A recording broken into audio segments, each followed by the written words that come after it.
आकाशवाणी सांगली केंद्र.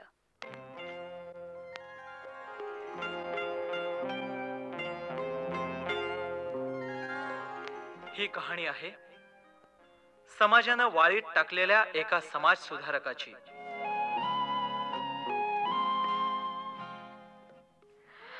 हे बघ, खरं म्हणजे आमच्या मासिका इतकं उपयुक्त मासिक मराठीत दुसरं नसेलच बघ. माहिती नसलेल्या कितीतरी गोष्टींची आम्ही आमच्या मासिकातून ओळख करून देत असतो ग. माझ्या कानावर आलंय सगळं हे. अगं, आपल्या समाजात किती चुकीच्या समजुती आहेत. हो ना. काही मोठ्या लोकांनी बघ या बाबतीत वेड्यासारखी विधानं केली आहेत ग. आणि या सगळ्यावर हे समाज स्वास्थ्यातून टीका करतात. अगं गंगू, पण असं करून लोकांचा रोषच ओढवून घ्यायचा ना. त्याला हे मुळीच भीत नाहीत. अगं, पण हे सगळं कशासाठी? याचा एवढा आटापिटा चाललाय तो लोकांसाठीच ग ताई. लोकांचं अज्ञान दूर करण्यासाठीच तर हे धडपडतायत ना. पण लोकांना यांचं महत्वच नाही बघ पटलं. रामायण महाभारताची पुस्तकं आवडीनं विकत घेऊन वाचतील हे लोक. हो ग, हो. पण आमच्या मासिकाची वर्गणी भरायला मात्र नाही तयार होणार. त्या दृष्टीने आमचं समाज स्वास्थ्य उपेक्षित आहे ग. आणि खरं तर हे सुद्धा उपेक्षितच आहेत बघ. ह्यांचं कार्य टिळक गांधींच्या कार्या इतकंच महत्वाचं आहे. तेच म्हणते मी. फक्त प्रकार निराळा. पण कुठे टिळक गांधी आणि कुठे हे. काही दिवसांनी त्यांच्याही कार्याचं महत्व पटेल ग लोकांना. काही दिवसांनी पटेल ग. हो. पण आज तरी हे उपेक्षितच आहेत ना. एक उपेक्षित द्रष्टा.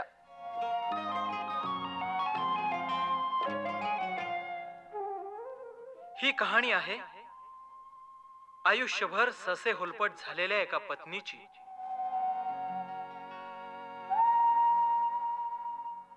अहो, तुम्हाला पोलिसांनी नेलं ना, तेव्हा मला खूप एकटं एकटं वाटलं. आसपासच्या बिराडातले लोक नुसते टकामका बघत होते, पण एकही पुढं आला नाही. कुणीही मला धीर नाही दिला. आपण इतकी वर्ष इथं राहतोय पण कुणाशीच आपलेपणाचे संबंध नाहीत. किती वाईट वाटलं मला. अगं, आपण अपेक्षा करायचीच कशाला? जगात येताना माणूस एकटा येतो आणि जातानाही एकटाच जातो. त्यात एवढं काय वाटायचंय? हे असं बोलणं तुम्हाला शोभतं. मागं नाही का गांधींच्या सत्याग्रहात भाग घेतल्याबद्दल आपल्या चाळीतल्या रामूला शिक्षा झाली होती, आठवते ना? हो, आठवते ना. तेव्हा त्याच्या बायकोला लोकांनी किती धीर दिला होता. शिक्षा भोगून तो सुटल्यावर लोकांनी त्याची मिरवणूक काढली होती. त्याला हार तुरे घातले होते. आणि तुमच्यावर अशी वेळ यावी म्हणजे? अगं, चालायचंच नाही हो. तुम्ही कुणासाठी करताय हे सगळं? समाजासाठीच ना. हो, पण आपल्यालाच का भोगावं लागतंय हे सगळं? का तुमच्यावर अशी वेळ यावी? अगं, तू नको त्रास करून घेऊस. गंगू,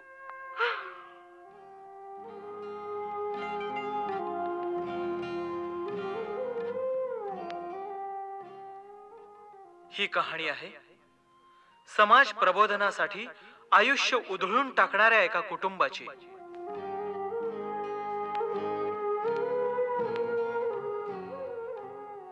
रघुनाथाची बखर.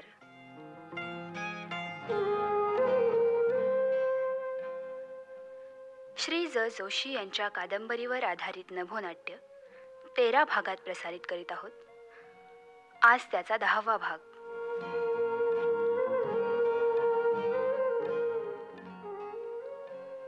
नभोनाट्य रूपांतर शुभदा साने.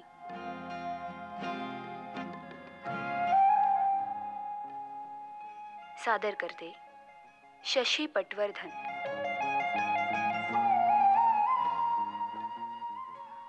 रघुनाथाची बखर.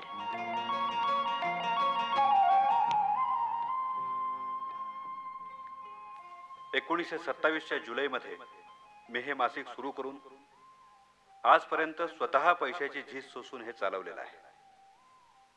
यातले लेख मी नेहमी विचारपूर्वक लिहित असतो. प्रस्तुत लेखाचा उद्देश व्यभिचारासंबंधी सामाजिक समजुतीचं धोरण बदलण्याचा आहे. याकरता प्रथम काही उदाहरणं देऊन मी असं दाखवलं आहे की पूर्वी व्यभिचार करणाऱ्या सर्व लोकांना वाईट समजत नसत. त्याला आणखी जोर आणण्यासाठी वात्सायनाच्या कामसूत्रातले काही उतारे आणि त्यातल्या पारंपरिक प्रकरणाचा सारांश दिला आहे. व्यभिचारानं नुकसान असल्यास ते काल्पनिक आहे. प्रचलित समजुती बदलल्यास ते होणार नाही. तेव्हा या समजुती बदलणंच इष्ट आहे. न्यायाधीश महाराज, हा लेख अश्लील नाही. हीच मतं यापूर्वी जगविख्यात तज्ञांनी लिहिलेली आहेत. मला आरोपमुक्त करावं अशी माझी आपल्याला विनंती आहे.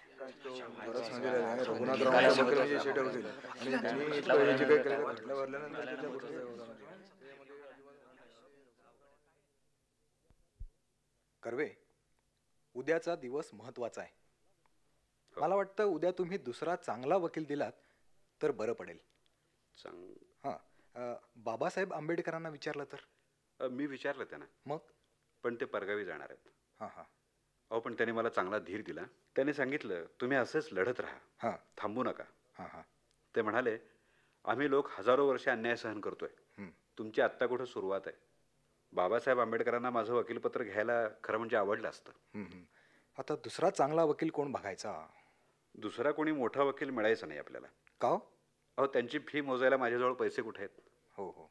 शिवाय असल्या खटल्यात उभं राहून माझ्या लेखनाची तरफदारी करणार कोण? नाही का? खूप पैसे मिळाले तर बलात्काराचे किंवा जबरी संभोगाचे खटले चालवायला वकील मिळतील. हो. पण माझ्यासारख्या गरीब माणसाचं वकीलपत्र घेणार कोण? आणि अहो शेटे, तुम्ही हुशार आहातच की. आई तागणी राजवाड्यांना तुम्ही गप्प बसवलत ना. पण वास्तविक ते किती तयारीनं आले होते.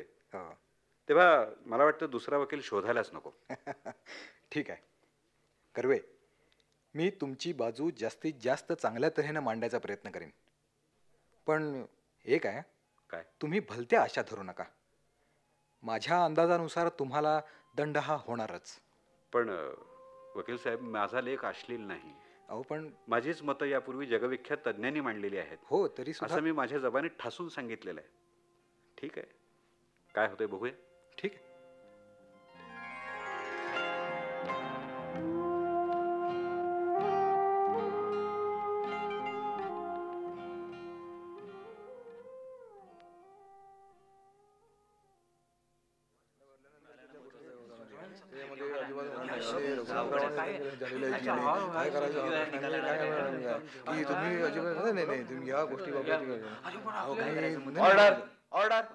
युअर ऑनर, पिनल कोडात अश्लीलतेची व्याख्या दिलेली नाही. जस्टिस कॉकबर्न यांचीच व्याख्या सर्वत्र घेतात. ज्याच्या मनावर वाईट परिणाम होण्यासारखा आहे अशास भ्रष्ट करणारे ते अश्लील, अशी ती व्याख्या आहे. ह्या लेखातील विचारांचा पुरस्कार यापूर्वीच सर्व जगात विद्वान लोकांनी केलेला आहे. ह्या विषयावरच्या इंग्रजी पुस्तकांनी मोठमोठी वाचनालयं भरलेली आहेत. ती पुस्तकं सरकारनं बॅन केलेली नाहीत. युअर ऑनर, अश्लीलता ठरवताना कोर्टानं आरोपीचा सुसंस्कृतपणा, त्याची विचारसरणी, त्याची प्रौढ भाषा आणि इतर कामशास्त्र विषयक वाङ्मयाचा सार्वत्रिक फैलाव ह्या गोष्टी अवश्य लक्षात घेतल्या पाहिजेत. असे लेख नेहमी इंग्रजीत प्रसिद्ध होत असतात. मग केवळ हा लेख मराठीत आहे म्हणून अश्लील समजणं योग्य नाही. मिलॉर्ड, या सर्व मुद्द्यांचा विचार करून आरोपीस आरोपमुक्त करावे अशी मी विनंती करतो. धन्यवाद. Order order. आरोपीची भाषा प्रौढ आणि भारदस्त आहे हे सरदेसाईंचे म्हणणे कोर्टास मान्य नाही. उलट आरोपीची भाषा परमेश्वराची निंदा करणारी आहे. संतती नियमनाचा प्रचार करताना लेखकानं विवाहबाह्य समागमाचा पुरस्कार केला आहे. समाजाच्या दृष्टीनं हे हितावह नाही. कोर्टाच्या मते अश्लील लेख प्रसिद्ध करून त्याचा प्रसार केल्याबद्दल 292 कलमाखाली आरोपी गुन्हेगार आहे. त्याला 100 रुपये दंडाची शिक्षा फरमावली जात आहे.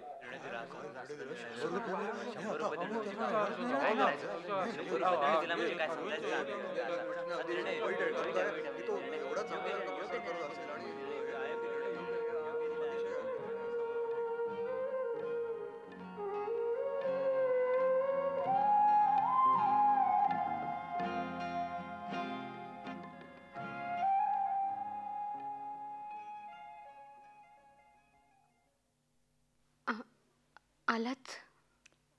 काय झालं? सांगा ना, काय झालं? शिक्षा झाली. काय? 100 रुपये दंड झाला. आपल्या वकिलांना अर्ज केला की दंड निदान 101 तरी करावा. का? अगं 100च्या वर दंड झाला की वरच्या कोर्टात अपील करता येतं. तिथं मी कदाचित सुटलोही असतो, पण मॅजिस्ट्रेटने मला मुद्दामच 100 रुपये दंड केला आणि अपिलाचा मार्ग रोखला. 100 रुपये जवळ होते हे तरी बरं. खरं म्हणजे नव्हतेच.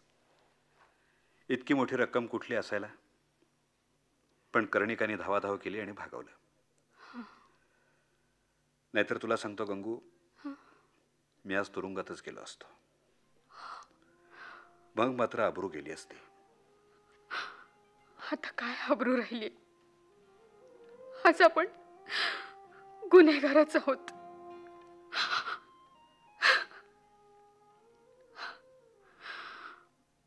टिळक, मंडलिक, अण्णा तिघही कोकणातलेच. टिळकांना राजद्रोहाबद्दल शिक्षा झाली, पण लोकांनी त्यांना डोक्यावर घेतलं. वक्तशीरपणाबद्दल मंडलिकांचं नाव अजूनही घेतलं जातं. अण्णा तर मुरुडचं भूषणच आहेत. अण्णा इतकंच लोककल्याण तुम्हीही करताय ना. तुला तरी पटतंय नाही? मला पटतंय हो, पण तरी अश्लीलतेच्या खटल्यात कोर्टाने तुम्हाला दोषी ठरवलं हा मला अपमान वाटतो. आपल्या दोन्ही कुळांचा अपमान. अगं गंगू, एवढं रडण्या इतकं काही झालेलं नाही. माझं एक ऐकणार का? काय? आता हे सगळं बंद करूया. हे सगळं म्हणजे काय? हे तुमचं कार्य, हे आपलं समाज स्वास्थ्य. म्हणजे क्लिनिक चालवायचं नाही, मग करायचं काय? मुरुडला जाऊन घामट पंचा नेसून नारळ पोफळींना पाणी देत राहायचं का? 5-7 पोरं उत्पन्न करायची आणि मरून जायचं, असंच तुला वाटतंय ना? हे मला शक्य नाही. तुला सांगतो, समाज स्वास्थ्य चालू राहणारच. अहो, पण समाज स्वास्थ्य काढायचं म्हणजे दर अंकात तसंच लिहायचं. हो. म्हणजे सरकार प्रत्येक अंकावर खटला भरेल. हो, असे 1000 खटले झाले तरी हरकत नाही. दररोज 100 रुपये दंड झाला तरी 72. मी जिवंत असेपर्यंत समाज स्वास्थ्य निघणारच. त्याच्यासाठी सगळे पैसे गेले, उपासमार झाली, दारिद्र्य आलं तरी परवा नाही. असं करून भीक मागायला लागेल. मी रघुनाथ धोंडो कर्वे चरितार्था करता दारोदार कटोरा घेऊन भीक मागणार? शक्यच नाही. अगदी तशीच वेळ आली तर काय करायचं याचाही मी विचार करून ठेवलाय. काय ठरवले तुम्ही? मी जे काय ठरवलंय त्यात तुझी साथ हवी. सांगा तरी. गंगू, तुला माहिती आहे, मला लाचारीचं दरिद्री जीवन आवडत नाही. तशीच वेळ आली तर मी आत्महत्या करीन. आपल्या दोघांनाही पुरतील एवढ्या गोळ्या मी जमवून ठेवल्यात. दोघांनी एकदमच त्या घ्यायच्या. आता परिस्थिती इतकी वाईट नाहीये. हे बघ, समजा आपल्या दोघांपैकी एकाला नैसर्गिक मृत्यू आला आणि मग परिस्थिती बिघडली तर मागं राहिलेल्यानं त्या गोळ्या घ्यायच्या. हे आपल्या दोघातलं सुसाईड कॉन्ट्रॅक्टच आहे. हे तुला कबूल आहे ना? हो, हे कॉन्ट्रॅक्ट मला मान्य आहे. अर्थात मी काही तुझ्यावर जबरदस्ती करणार नाही. तुला मागं फिरायचं असलं तर तू फिरू शकतेस. मी मात्र असाच पुढे जाणार. तुम्हाला असं कसं हो बोलवतं? इतके दिवस तुम्हाला साथ दिली ती काय अर्ध्यावर सोडण्यासाठी? अहो, मी काय आता अडाणी राहिले नाही. तुमच्या कार्याचं किती महत्व आहे हे मला चांगलं माहिती. तुमच्यासारख्याला सरकारनं अश्लील म्हणून शिक्षा करावी हे सहन करण्याच्या पलीकडचं. ज्या लोकांसाठी मी इतक्या हाल अपेष्टा सोसल्या त्या लोकांचं एवढं देखील प्रेम मला मिळालं नाही. हेच मला वाईट वाटतं हो. तुमचंच वाईट वाटतं. लोकांनी तुम्हाला नेहमीच कमी लेखलं. तू जास्त बोलू नकोस बरं. खरं म्हणजे मलाच कळायला हवं होतं. मी तुला उगीच इतकं सगळं सांगत बसलो. असं का म्हणता? हे बघ, तू झोप आता. मी लेख लिहित बसतो.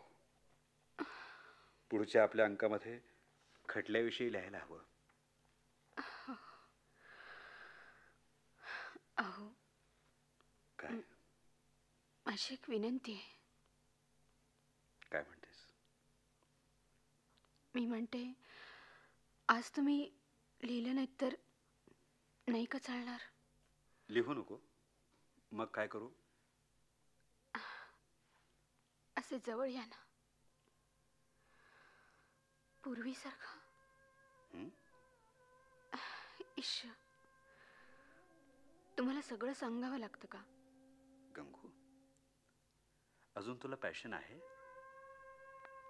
अजून पूर्वीसारखं सगळं वाटतं? तुम्ही लेख लिहा. आपलं सगळं उघडच आहे. आपल्याला काम वासना आहेत किंवा नाहीत, पूर्वी किती होत्या आता किती आहेत, हे सगळं जगाला सांगायला आपण बांधलेलो आहोत ना. आपल्याजवळ गुप्त काही नाही. गंगू, आपल्या शयनग्रहाला 1000 झरोके आहेत. गंगू, असं का बोलतेस? तुला बरं वाटत नाही का? डॉक्टरना बोलवू का? डॉक्टर आले तरी हेच विचारतील, तुमच्या वासना कशा आहेत, ऑपरेशनमुळे तुमच्यात काय बदल झालाय. सारखा तो इतिहास, ती साधनं, ते लोकशिक्षण.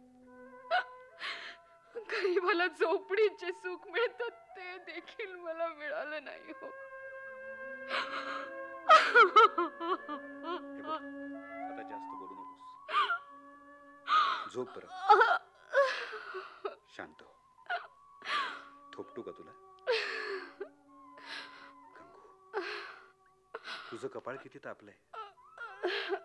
अगं, बरं वाटत नव्हतं तर मला सांगायचं नाही का? थांब, मी डॉक्टरना घेऊन येतो.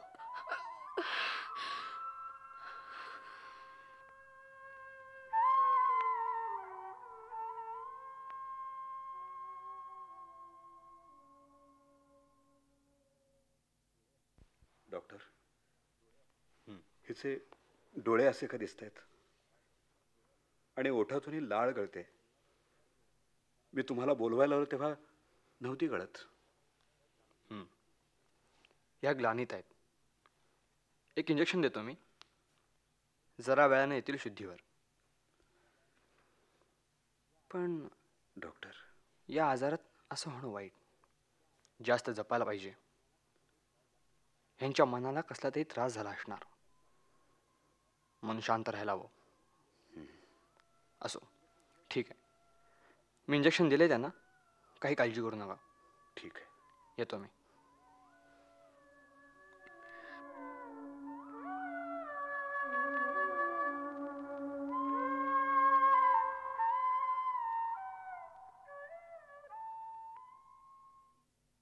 गंगू, बरं वाटतंय ना आता? अगं, रात्री एकदमच घाबरवलंस. घाबरायला काय झालं? ए, तुला भूक लागली असेल ना? बघितलंस का किती उशीर झालाय ते? पुन्हा आत आली. तुला आता मी मस्तपैकी कॉफी करून आणतो. बघ कशी झाली आहे कॉफी. अहो, इथली इथली बाळं कुठं गेली? बाळ? कुठली बाळं म्हणतेस तू? असं काय करता? उन्हात आत्ता किती बाळं खेळत होती. त्यांना कोणी मारलं का हो? का ती आपोआप मेली? गंगू, काय बोलतोयस तू हे? हो, काहीतरी डोक्यात येतं झालं.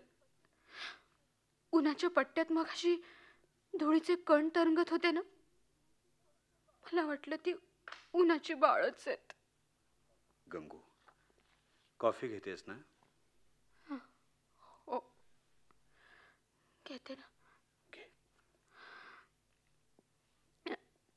किती करता हो तुम्ही माझ्यासाठी, किती करता. अगं, आपल्या आवडत्या व्यक्तीची सेवा करण्यात सुद्धा किती आनंद असतो. अहो, कॉफी प्यायल्यावर किती बरं वाटलं म्हणून सांगू. वाटलं ना? गंगू, तुला भूक लागलेलीच कळत नाही. लहान मुलासारखं झालंय तुझं हल्ली. मी आता पटकन कुकर लावून टाकतो, म्हणजे पुन्हा भूक लागली की तुला वरण भात देता येईल. तुझ्या भुकेच्या वेळा मात्र मलाच लक्षात ठेवायला हव्यात. हे बघ, तू डोळे मिटून स्वस्थ पडून राहा आणि जमलं तर मनही बंद करून घे. कुकर लावून मी आलोच. मी आत येऊ का? कोण आहे? या आत. दार लोटलेलंच आहे. बसा. हा, आलोच मी. कोण, मनोहर पंत? काय काम काढलं? काम काही नाही हो. काल डॉक्टर आलेले दिसले. म्हटलं तब्येतीची चौकशी करून यावं. कशी आहे तब्येत? ठीक आहे. काल ताप जरा जास्त होता म्हणून डॉक्टरना बोलावलं. आज उतरलाय ताप. काही लागलं तर सांगा आम्हाला. आमच्या बायकोनी विचारलंय काही करून देऊ का? तोंडाला चव नसेल म्हणून मनात येतं हो. नाही, तशी काही जरूर नाहीये. ठीक आहे, चलतो मी. गेले का मनोहर पंत? गेले. ते म्हणत होते ना काही देऊ का म्हणून. हो. तेव्हा मला वाटलं थोडंसं मेथकूट द्या असं म्हणावं त्यानं. गरम गरम मेथकूट भात खावासा वाटतोय. लहानपणची आठवण झाली बघा. आई मेथकूट दळायची तेव्हा इतका खमंग वास सुटायचा ना. मला उगीच कुणाला काही सांगायला आवडत नाही. काल रात्री खरं म्हणजे तुला एकटीला इथं सोडून मी डॉक्टरांकडे जायलाच नको होतं. दुसऱ्या कोणाला तरी पाठवायला हवं होतं. पण नाही, मी तसं केलं नाही. दुसऱ्याची मदत घ्यायला मला आवडतच नाही. नको हो घेऊ मदत. मनात आलं ते मी आपलं दाखवलं बोलून. लहानपणापासून तुम्हाला एकटं एकटं राहायची सवय झाली आहे. तुमची आई लवकर गेली. अण्णा सदा त्यांच्या कार्यात. तुमचा सगळा जन्म रखरखीतपणातच गेला आणि तुम्ही कायम कोरडेच राहिलात. टपाल. बघा हो, कुणाचं पत्र आहे? कदाचित ताईचं असेल. तिला म्हटलं होतं मी इथे ये थोडे दिवस. बघा बरं केव्हा येतेय. बघतो. हा, पत्रावरचं अक्षर अनोळखी वाटतंय. कोणाचं आहे पत्र?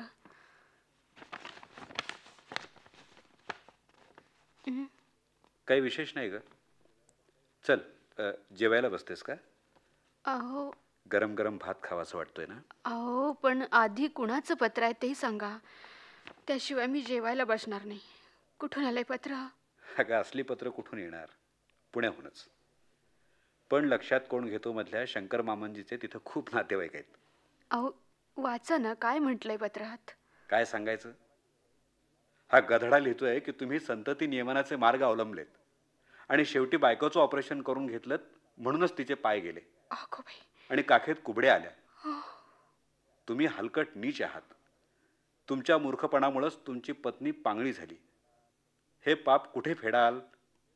हे असं आहे, बघितलंस? पण तुम्हाला इतकं वाईट का वाटतं? आजपर्यंत इतकी टीका केलीच न सहन. पण आता आता हे सहन होत नाही गंगू. या मूर्खपणाला कुठं तोंड द्यायचं? मी कितीही ओरडून सांगितले की तुझे पाय पर्निशियस ॲनिमियाने गेलेले आहेत, ऑपरेशनमुळे गेलेले नाहीत, तुझं ऑपरेशन झालेलं नाही, तरी तरी कुणीही विश्वास ठेवणार नाही. हे पाप माझा शेवटपर्यंत पाठलाग करील. लोक असंच म्हणणार की मी हट्टानं तुझं ऑपरेशन केलं आणि त्यामुळे तू पांगळी झाली आहेस, मी हलकटपणानं तुझे पाय कापले. हो, किती त्रास करून घेता तुम्ही. लोकांना शिकवण्याचा प्रयत्न केलात, जन्मभर खस्ता खाल्ल्यात, पण ते अडाणीच राहिले. मला वाटतं लोक नेहमी अडाणीच राहतात. आता या माणसाला मीच पत्र लिहितोय. माझ्या हस्ताक्षरातलं पत्र बघून तर त्याचा विश्वास बसेल ना. आहात का दोघं घरात? कोण? नमू? केव्हा आलीस इथं आणि उतरलीस कुठं? आणि तुझा मुलगा? अरे हो हो, किती प्रश्न विचारशील. मला आत तर येऊ दे. ये ना ग, ये. बैस आरामात. खरं तर या आधीच तू येशील असं वाटलं होतं. तसे हिंदुस्थानात येऊन मला बरेच दिवस झालेत.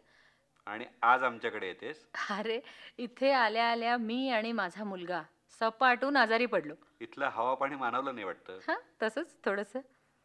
आजारपणातून उठल्यावर मी आधी जागा शोधली बर. आणि जागा मिळाल्यानंतर मग सामान लावलं. म्हणजे आता तू कायमची इथं आली आहेस का?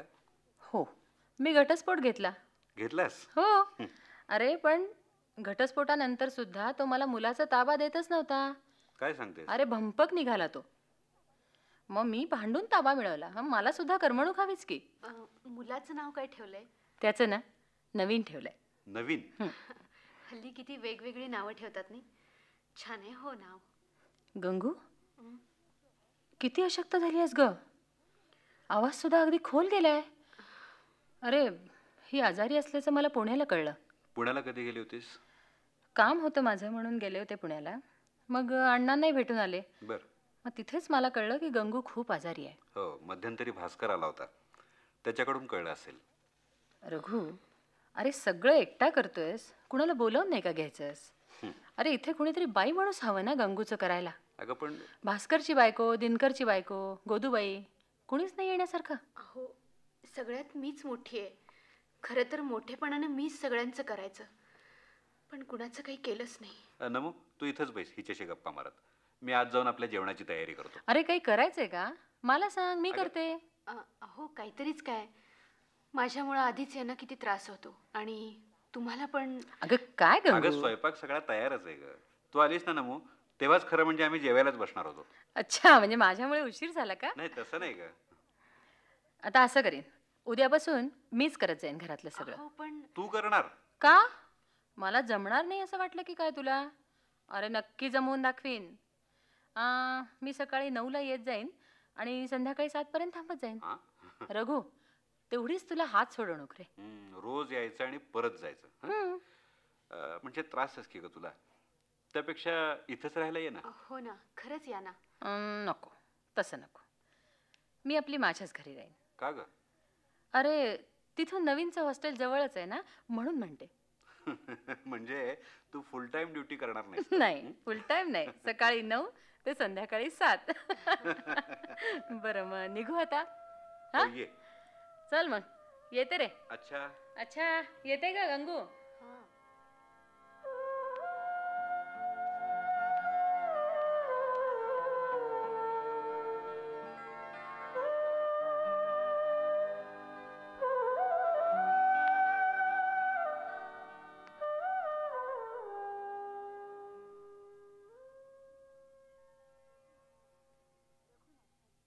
रघुनाथाची बखर, श्री ज. जोशी यांच्या कादंबरीवर आधारित शुभदा साने यांनी केलेल्या नभोनाट्याचा 10वा भाग आपण आत्ता ऐकलात. यातील भूमिका आणि कलावंत: गंगू नीना मेस्त्री, नमू चेतना वैद्य, शेटे वकील मोहन देशपांडे, न्यायाधीश आनंद गलगले, इतर वैभव कुलकर्णी आणि यशवंत कुलकर्णी, आणि रघुनाथराव कर्वे, दत्ता सरदेशमुख. निर्मिती सहाय्य वामन काळे. सादरकर्ते शशी पटवर्धन. नभोनाट्याचा हा कार्यक्रम आकाशवाणीच्या सांगली केंद्रावरून प्रसारित करण्यात आला.